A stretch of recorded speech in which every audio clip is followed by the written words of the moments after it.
السلام علیکم ورحمۃ اللہ وبرکاتہ۔ محترم حضرات، ایک چھوٹی سی مختصر سی کلپ جو ہے نماز کے سلسلے میں آپ حضرات کے سامنے عرض کر رہا ہوں۔ خاص طور پہ یہ ہمارے مسلم بھائیوں کے لیے ہے کہ وہ اس پر غور کریں، ویسے دیگر حضرات کے لیے بھی اس میں کچھ نہ کچھ جو ٹپس موجود رہیں گی۔ ایک آیت چھوٹی سی تلاوت کرتا ہوں، پھر اس کے سلسلے میں ضروری باتیں آپ حضرات کے سامنے عرض کرتا ہوں۔ اعوذ باللہ من الشیطان الرجیم،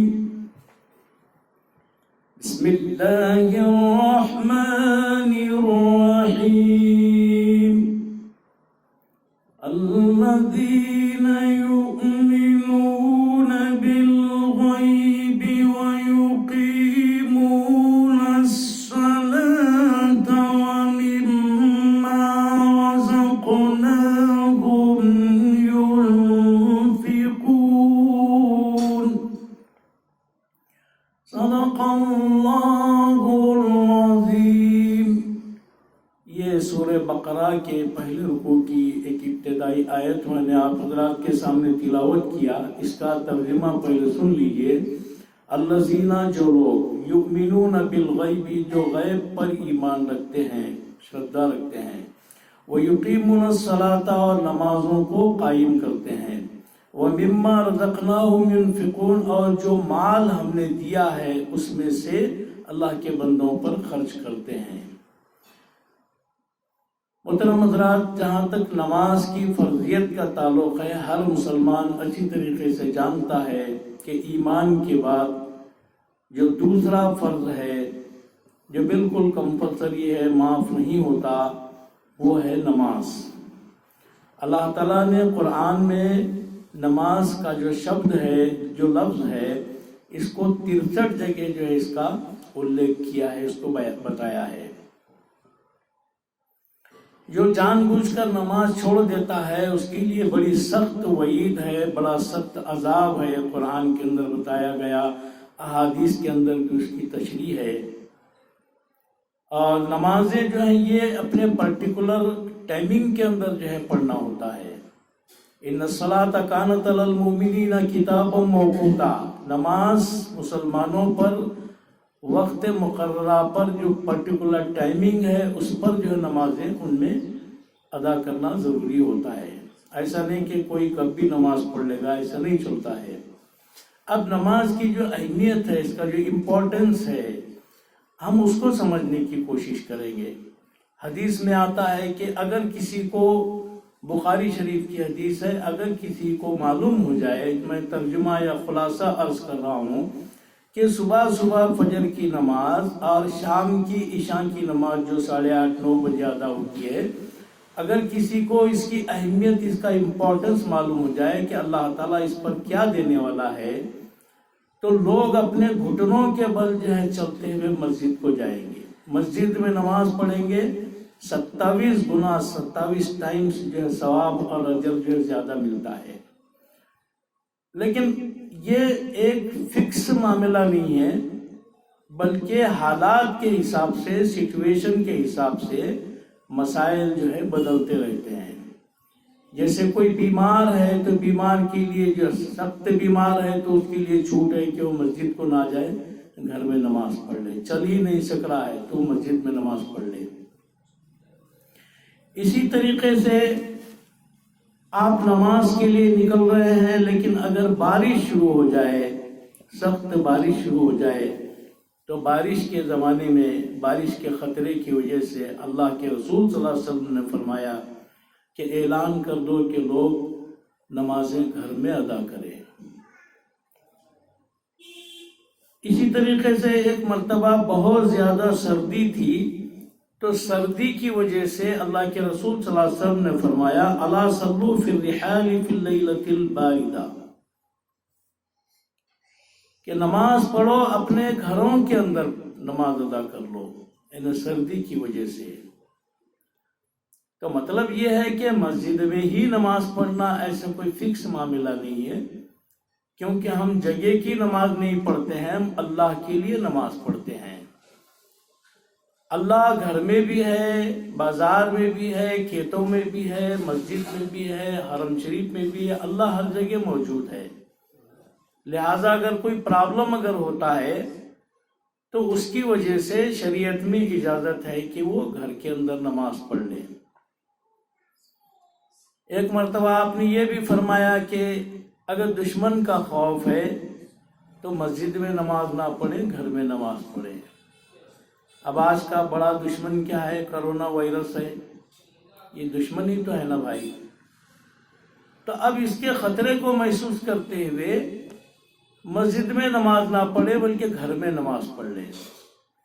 اب اس کے اندر کچھ لوگ، کچھ ہمارے بھائی ضد کرتے ہیں، ہٹ درمی کرتے ہیں، اس سے بہت افسوس ہوتا ہے۔ یہ بات سمجھ میں آتی ہے کہ ہمارے ان بھائیوں نے دین کو صحیح طریقے سے سمجھا نہیں ہے، انہیں دین کا فہم حاصل نہیں ہے۔ دیکھیے دین بہت آسان ہے، الدین یسر، دین آسان ہے، لیکن ہم اس کو مشکل بنا دیتے ہیں۔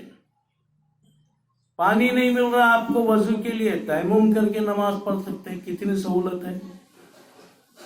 کھڑے رہ کر نماز نہیں پڑھ سکتے ہیں، بیٹھ کر نماز پڑھیے، کتنی سہولت کی بات ہے۔ آپ کے کمر میں، گھٹنوں میں تکلیف ہے تو کرسی پر بیٹھ کر نماز پڑھ سکتے ہیں۔ بہرحال جو ہے دین آسان ہے، ہم اس کو کمپلیکیٹڈ نہ کریں، ہم اس کو مشکل نہ بنائیں۔ بعض ہمارے بھائی اس سلسلے میں ضد کرتے ہیں، ہٹ درمی کرتے ہیں۔ ارے بھائی جب حالات سازگار تھے، اچھے تھے، تو ہم نے مسجدوں کو ویران کیا، مسجدوں میں ہم نے نماز کے لیے جمع نہیں ہوئے تو مسجدیں ویران ہونے لگی۔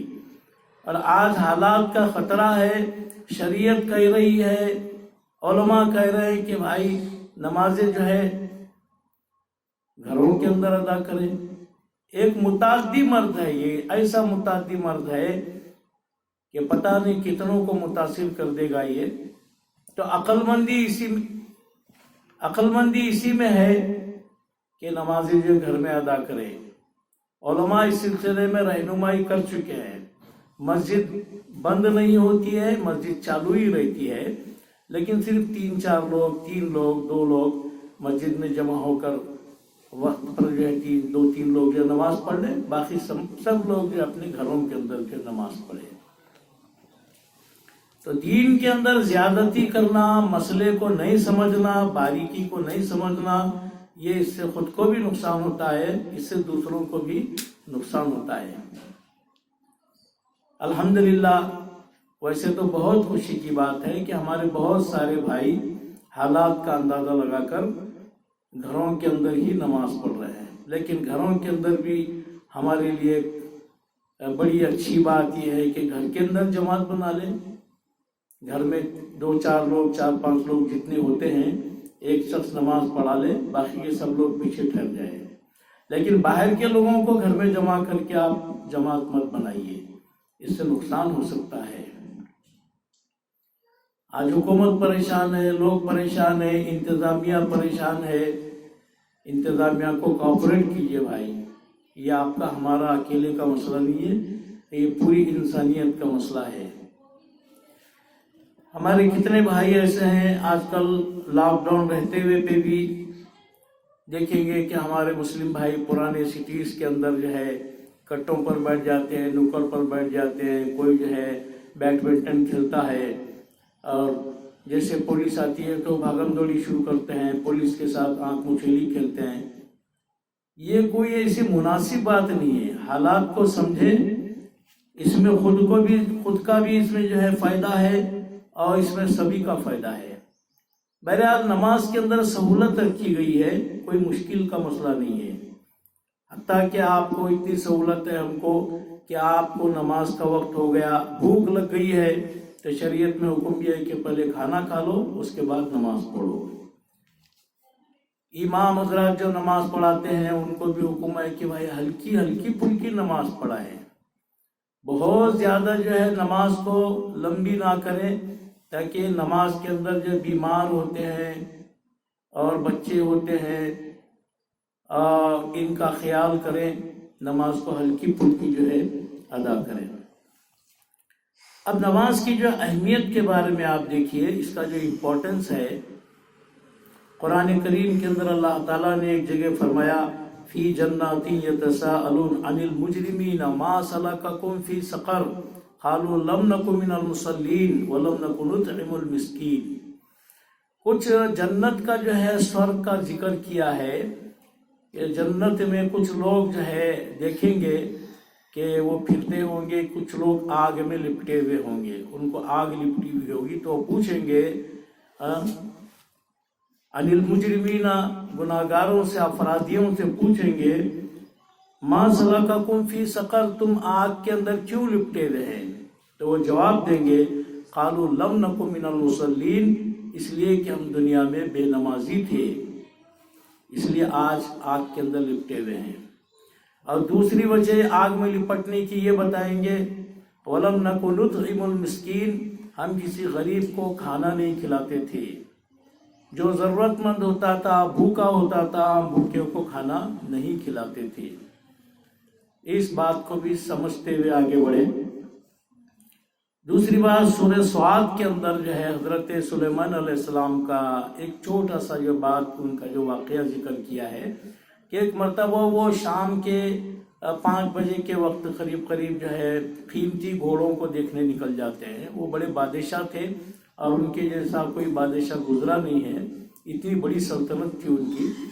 تو جب گھوڑوں کو دیکھنے کے لیے آتے ہیں تو اس میں ان کی نماز کا وقت نکل جاتا ہے، تو ان کو بہت برا لگتا ہے کہ یہ مال کی وجہ سے، یہ دنیا داری کی وجہ سے میری نماز کا وقت نکل گیا۔ تو انہوں نے کہا ردوہا علی، وہ گھوڑوں کو میرے پاس لے آؤ، فطفق مسحا بالسوق والاعناق، پھر تلوار سے جو ہے ان گھوڑوں کی گردنوں کو اور ان کے پیروں کو جو مارنے لگے۔ یعنی مطلب یہ ہے کہ یہی وہ دنیا ہے، اس دنیا کی وجہ سے میں اللہ کی عبادت سے جو ہے غافل ہو گیا۔ تو میرے بھائی، بہرحال جو ہے ہم اس بات کو سمجھیں، اور نمازیں پڑھنا تو ضروری ہے، ہم ایک نماز بھی نہیں چھوڑ سکتے، لیکن گھروں کے اندر نماز پڑھیں۔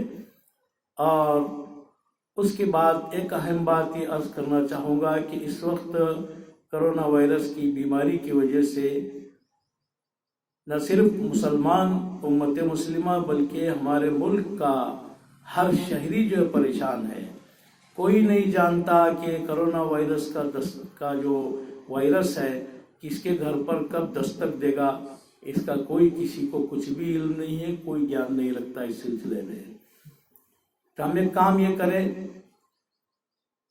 کہ ہم نمازوں کے بعد دعاؤں کا اہتمام کریں، خوب دعائیں کریں۔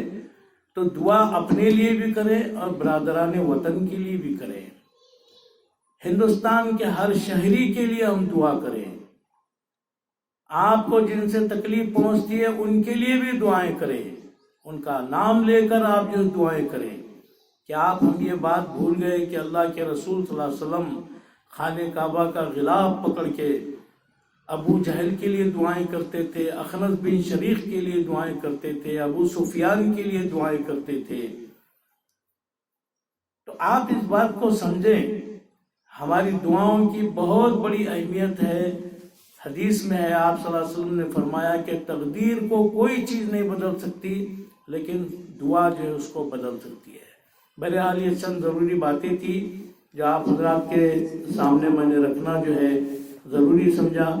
جہاں تک کہ نماز کے جو مسائل ہیں اس کے جو ہے ویڈیو کلپس آپ حضرات کے سامنے آتے رہتے ہیں، دیوبند سے فتوے آتے ہیں اور بھی دوسرے بہت سارے مدارس سے جو ہے فتوے وغیرہ آتے رہتے ہیں، آپ ان کو جو ریفر کریں۔ لیکن یہ چند ضروری باتیں جو اہم تھی آپ حضرات کے سامنے میں نے رکھنا مناسب سمجھا۔ السلام علیکم۔